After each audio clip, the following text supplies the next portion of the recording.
दोस्तों नमस्कार। देश में जो सियासी हालात हो गए हैं, अब मजबूरी में छत्रपों को राहुल गांधी के झंडे के नीचे आना मजबूरी हो गई है। जिन मुद्दों को लेकर वोट चोरी, चाहे भारत निर्वाचन आयोग हो, ईडी, सीबीआई, सेंट्रल एजेंसियां, तमाम मुद्दों पर जो राहुल गांधी लगातार बोल रहे हैं, उस पर अभी तक छत्रपों ने ध्यान नहीं दिया। इसीलिए एक एक करके सारे छत्रप धाराशायी होते गए और वो भाजपा की मंशा को नहीं पहचान पाए, उसकी ताकत को नहीं पहचान पाए। और राहुल गांधी जो बड़ी ईमानदारी से, मेहनत के साथ इंडिया गठबंधन का नेतृत्व करना चाहते थे, उन्हें पूरा समर्थन नहीं मिला और छत्रपों ने अपनी चतुराई में, अपने निजी इंटरेस्ट में इंडिया गठबंधन को कमजोर किया, जिसका परिणाम ये हुआ कि आज सभी लहूलुहान पड़े हैं। इसका उदाहरण में एकजुटता कैसे नहीं हुई और कैसे चतुराई भरे रहे छत्रप, और एक एक करके इसके मैं एक छोटी सी कहानी से शुरुआत करता हूं। एक किसान था, उस किसान के गन्ने के रास्ते से 5 लोग गुजरते थे। एक थे वाल्मीकि, दूसरे थे नाई, तीसरे थे मुंशी जी, जिसे हम श्रीवास्तव के रूप में लेकिन मुंशी जी बोलते हैं। पंडित जी तो आप जानते हो कि पंडित जी तो हमेशा चर्चा में रहे। पंडित जी कौन हो? बाबू साहब, हम लोग उसको राजपूत को कहते हैं, बाबू साहब। तो ये 5 लोग निकलते थे और रोज उस किसान के खेत में 5 गन्ना तोड़ते थे। अब किसान को लगा कि कैसे इनसे निपटा जाए, कैसे रोका जाए, इससे मेरी फसल का नुकसान ना करे, मेरा बचाव हो सके, मेरा अस्तित्व बचा रहे। तो सबसे पहले उसने, जब 5 लोग ने गन्ना तोड़ा, तो सबसे पहले उसने वाल्मीकि, मतलब ये होता है सिस्टम से, पहले कमजोर कड़ी को तोड़ो, फिर दूसरे उससे ताकतवर, फिर उससे ताकतवर, अंत में सबसे ताकतवर जो होता है उस पर हमला किया। ये उसने रणनीति अपनाई। तो सबसे पहले उसने वाल्मीकि को रोका और उसको ये बताया कि भाई वो नाई हैं, वो मुंशी जी हैं, वो पंडित जी हैं, बाबू साहब, अगर उन्होंने गन्ना तोड़ते हैं तो तुम क्यों गन्ना तोड़ते हो, तुम क्यों नुकसान करते हो? और कह के उनको 2-4 लट मार के अलग किया। तो बाकी 4 लोग मुस्कुराते हुए चले गए, देखो वाल्मीकि पीटा गया, चले गए।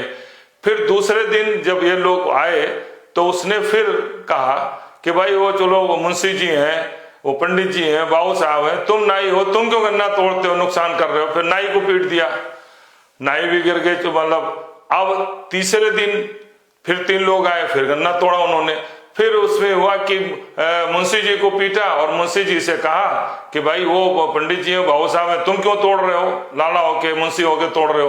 तो फिर पंडित जी और बाबू साहब मुस्कुराते हुए चले जाते। जब एक मारा जाता था, किसान पीटता था, तो बाकी मुस्कुराते हुए चले जाते थे।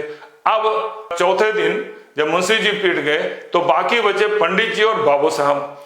अब किसान ने चौथे दिन पंडित जी को पीटा और ये कहा कि भाई वो बाबू साहब राजा साहब हैं, इस क्षेत्र के बड़े जमींदार हैं, तुम पंडित जी भीख मांग के खाना खाने, और जो भी अब शब्दों का उसने प्रयोग करना था, उनको लट गिराया और पंडित जी भी लहूलुहान होकर भाग खड़े गए। और 5वें दिन, अंतिम दिन, जो 5 की कड़ी थी, बाबू साहब आ रहे थे, तो उन पर उसने लट चलाई और ये कहा कि आप इस क्षेत्र के, आप बड़े हैं, बाबू साहब हैं, आप क्यों गन्ना रोज रोज तोड़ते हैं? तो बाबू साहब को गिरा दिया। यही स्थिति भी देश में छत्रपों की हुई। जब एक छत्रप को भाजपा ने गिराया तो बाकी लोग मुस्कुराते रहे। एनसीपी टूटी, शिवसेना टूटी, आप टूटी, सब मुस्कुराते रहे। अब जब ममता का भी वर्चस्व टूटा तो ये सब लोग एक दूसरे को देखते रहे, चलो अपना अपना बचाते रहे, मुस्कुराते रहे कि एक साथ क्यों आए। और कांग्रेस को तो शुरू से, भारतीय जनता पार्टी हमलावरती शुरू से लगातार कह रही है भाई देश की सबसे पुरानी पार्टी है, और जब तक कांग्रेस कमजोर नहीं होगी भारतीय जनता पार्टी केंद्र में मजबूत नहीं हो सकती, उसको वो करने में सफल रही। तो ये छत्रप जो है, उसी तरीके से जैसे किसान की मंशा को ये 5 लोग भाप नहीं पाए और एक एक करके सब पिट के चले गए और अंत में किसान ताकतवर होकर बैठ गया। यही स्थिति है इंडिया गठबंधन से जुड़े हुए दलों की और छत्रपों की जो सत्ता में थे। वो भारतीय जनता पार्टी की मंशा को पहचान नहीं पाए, उसकी ताकत को नहीं पहचान पाए, उसके प्लानिंग को नहीं पहचान पाए, उसके 24x7 मेहनत को नहीं पहचान पाए। इसीलिए जब उसका रथ शुरू हुआ तो चाहे उड़ीसा का बीजू पटनायक, नवीन पटनायक रहे हों, वो गए, या महाराष्ट्र में शिवसेना, एनसीपी, कांग्रेस ये गए, आपको भी दिल्ली से बाहर किया और पंजाब में ग्रहण लग गया। अब तमिलनाडु में भी, केरल, आंध्र प्रदेश, कर्नाटक, सारे राज्यों में उसने ताकतवर थे उनको कमजोर किया। और अंतिम किला जो सबसे ताकतवर और अभेद माना जाता था, पश्चिम बंगाल, जिसका नेतृत्व ममता बनर्जी कर रही थी, जहां का संस्कृति ही पिछले 50 वर्षों से हिंसा पर आधारित है, चुनावी हिंसा पर आधारित था, वो बहुत ताकतवर मानी जाती थी।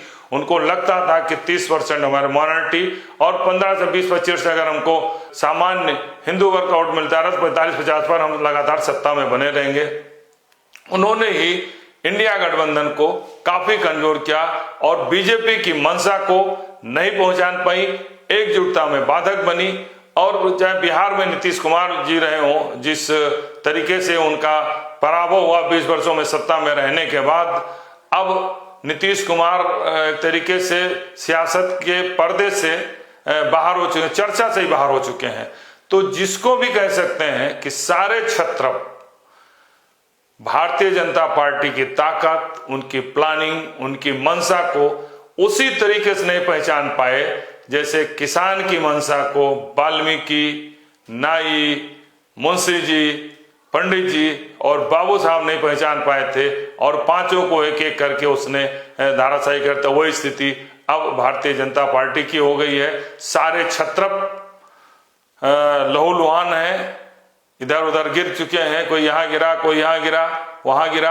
अब एक अवसर है कि सब यूनाइट होकर एक साथ आके, और उसका नेतृत्व मजबूरी में इनको, क्योंकि कोई ऐसा चेहरा नहीं बचा है। कल तक चेहरा था टीएमसी के नेता ममता बनर्जी का, जो 15 वर्षों सत्ता में थी, और चौथी बार अगर सत्ता में आए होते तो हो सकता है राहुल गांधी से बात करना, क्या उनका बधाई लेना भी पसंद न करती, चौथी बार आए होती। लेकिन अब उनका भी गुरूर, उनका भी रणनीति, उनका भी जो भी उनका रहा होगा, ताकत उनके लिए होगी, जो उनका घमंड रहा होगा, सब चूर चूर हो चुका है। इसलिए क्षत्रप जितने भी थे देश के, वो सब अलग थलग पड़ चुके हैं। महाराष्ट्र में शिवसेना हो, एनसीपी है, नवीन पटनायक उड़ीसा, आप केजरीवाल चाहे जितना होशियार बन के कांग्रेस को खत्म करके दिल्ली में 10 वर्षों तक सत्ता में रहे, शीला दीक्षित जैसे योग्य और कर्मठ जिसने दिल्ली को दिल्ली बनाया, उसे तमाम आरोपों से आरोपित करते रहे। पंजाब में कांग्रेस से सत्ता छीनी, गुजरात में कांग्रेस को सत्ता के पास पहुंचते पहुंचते रोकने में सफल रहे। ये तमाम कारण थे जो कांग्रेस से लड़ने का कारण थे। इंडिया गठबंधन से वो भी अलग हो चुके थे, लेकिन अब स्थितियां विपरीत बन चुकी हैं। उनके 9 सांसदों में से राज्यसभा के 6 जा चुके हैं, और पंजाब सरकार में तरीके से ग्रहण लगा है। और ये माना जाता है कि अब अगला निशाना उसका जो चुनाव होने जा रहा है 2027 में, उसमें उत्तर प्रदेश की सत्ता बरकरार रखने बनाएंगे, उससे ज्यादा और वही ताकत पश्चिम बंगाल या दूसरे राज्यों में लगा है। निश्चित रूप से पंजाब में भी भारतीय जनता पार्टी लगाएगी, और उससे एक बड़ा चेहरा मिल चुका है, और ऑपरेशन पंजाब शुरू हो गया है। अब ये तय करना होगा कि विपक्ष कैसे और किस तरीके से 27 के लिए आपस में एकजुटता के लिए, बीजेपी के बढ़ते हुए रथ को रोकने के लिए और उसके मंशा को फेल करने के लिए राहुल गांधी के नेतृत्व में एक साथ होता है, क्योंकि उसका आना, उसके नेतृत्व में आना मजबूरी हो चुकी है।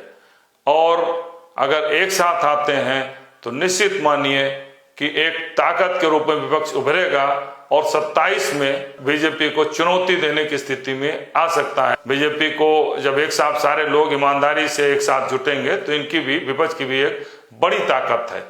अन्यथा जैसे किसान ने सारे लोगों को, पांचों को मार मार के अपना सत्ता स्थापित कर लिया था, सबको अपना नुकसान होने से बचा लिया था, उसी तरीके से भारतीय जनता पार्टी का विजय रथ लगातार बढ़ता जाएगा। और अभी तो 78% आबादी, 72% क्षेत्रफल पर जो कब्जा है, जो 22% और 28% बचे हैं, वो भी अगर ये क्षेत्र नहीं चेतते, उसकी मंशा को नहीं पहचान पाए और एक नेतृत्व को आगे करके, क्योंकि अब क्रेडिबिलिटी वाला नेतृत्व देश में एक ही बच्चा है। कल तक ममता थी, आज नहीं है, अब राहुल गांधी है। उसके झंडे के नीचे आना लोगों की मजबूरी होगी और यही विपक्ष की ताकत 2027 में भाजपा को चुनौती देने का आधार बनेगी। अगर एक साथ जुटकर निष्पक्षता के साथ, ईमानदारी के साथ लड़ाई लड़ने की संकल्प लेते हैं और 24/7 मेहनत करने का वादा करते हैं। धन्यवाद।